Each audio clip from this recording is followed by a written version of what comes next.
మీ ఇల్లు ఎప్పటికీ పటిష్టంగా ఉండాలనుకుంటున్నారా? కాన్ లైఫ్ కెమికల్‌తో ఇది సాధ్యం. ఈ నంబర్‌ను సంప్రదించండి. ఎవరి నుంచి ఎప్పుడు ఫోన్ వస్తుందో, ఏ లింకు క్లిక్ చేస్తే ఏం కొంప ముంచుతుందో, మీ పేరుతో ఓ పార్సల్ వచ్చింది, అందులో డ్రగ్స్ ఉన్నాయి, కేసు ఎదుర్కొంటున్నారా లేదంటే డబ్బులిచ్చి దాంట్లోంచి బయటపడతారా అన్న కాల్ వస్తుందో అంటూ భయపడుతూ బతకాల్సిన పరిస్థితులు ఏర్పడుతున్నాయి. ఏ మాత్రం స్పందించినా ఏదో రకంగా మోసపోవటం అన్నది జరిగిపోతూనే ఉంది. అక్షరం ముక్క రానోళ్ళు కాదు, సైబర్ క్రైమ్ల గురించి తెలిసిన వాళ్ళు సైతం మోసపోతూనే ఉన్నారు. ఇందుకు తాజా తార్కాణం ఓ నటి మోసపోయిన బుదాంతం.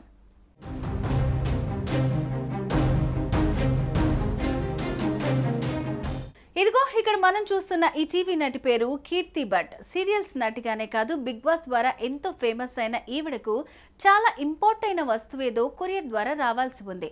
అయితే అనుకున్న టైంకి వారం దాటినా అది రాకపోవడంతో ఆమె కొరియర్స్ హెడ్ ఆఫీస్కు ఫోన్ చేశారు. ఆల్రెడీ డెలివరీ చేశాం, అది మెదీపట్నంలో ఉందని చెప్పారు.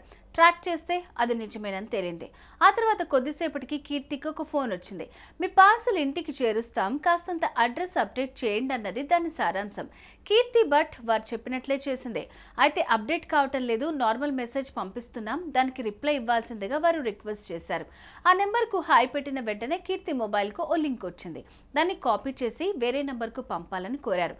కీర్తి వారు కోరినట్లుగానే ఆ లింక్ కాపీ చేసి వారు చెప్పిన నెంబర్కు పంపించేసింది.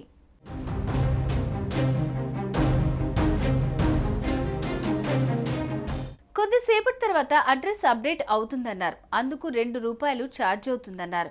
కొద్దిసేపటి తర్వాత ఆమె అకౌంట్ నుంచి ₹2 కట్ అయ్యాయి. అడ్రస్ అప్డేట్ కోసం ఇంత ప్రాసెసా అనుకుంటూ ఆమె కొద్దిసేపటి తర్వాత ఆమె షూటింగ్కి వెళ్ళిపోయింది. ఆ తర్వాతే అసలు కథ మొదలైంది. సరిగ్గా రాత్రి 12 గంటల సమయంలో ఆమె షూటింగ్ నుంచి తిరిగి వచ్చింది. 12 గంటల 1 నిమిషానికి అకౌంట్ నుంచి 99,000 కట్ అయిపోయాయి. ఆ తర్వాత కొద్దిసేపటికి మరో 99,000 కట్ అయిపోయాయి. మొత్తం 2,000 తక్కువ 2 లక్షలు ఆమె అకౌంట్ నుంచి డెబిట్ అవ్వటం గమనించిన కీర్తి భట్ ఎక్కువసేపు ఆలస్యం చేయకుండా ఆమె వెంటనే ఈ మోసాన్ని సైబర్ క్రైమ్ పోలీసులకు ఇన్ఫార్మ్ చేశారు. వారి సలహాతో తన బ్యాంక్ అకౌంట్లను బ్లాక్ చేశారు.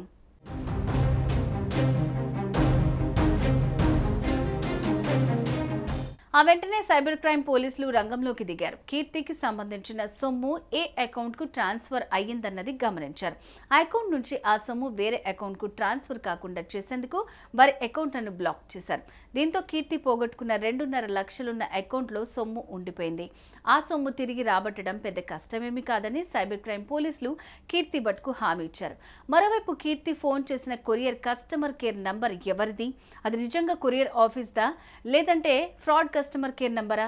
అది నిజమే అయితే దానికి ఫోన్ చేసిన సంగతి సైబర్ క్రిమినల్స్కు ఎలా తెలిసింది అనే విషయాల మీద ఎంక్వైరీ చేస్తున్నారు. ఏది ఏమైనా కీర్తి సొమ్ము ఆమెకు దక్కనుంది.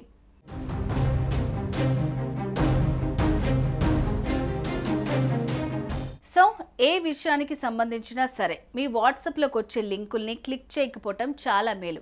క్లిక్ చేస్తే చాలు మీ అకౌంట్లో ఉండే సొమ్ము రాత్రిపూట ట్రాన్స్ఫర్ అయిపోతాయి. రాత్రి పడుకుని ఉదయం లేచే లోపల మీ సొమ్మంతా వేరే వాళ్ళ ఖాతాలకు చేరిపోతుంది. ఆ తర్వాత ఆ సొమ్ము తిరిగి పొందాలంటే తల ప్రాణం తోకకు చేరిపోతుంది. ఈ సైబర్ క్రైమ్ లీలలో కీర్తి భట్ ఒక్కరే కాదు, దేశంలో నిత్యం వందలాది మంది చిక్కుకుపోతున్నారు. సొమ్ము పోగొట్టుకుని పోలీస్ స్టేషన్లకు పరిగెట్టేస్తున్నారు.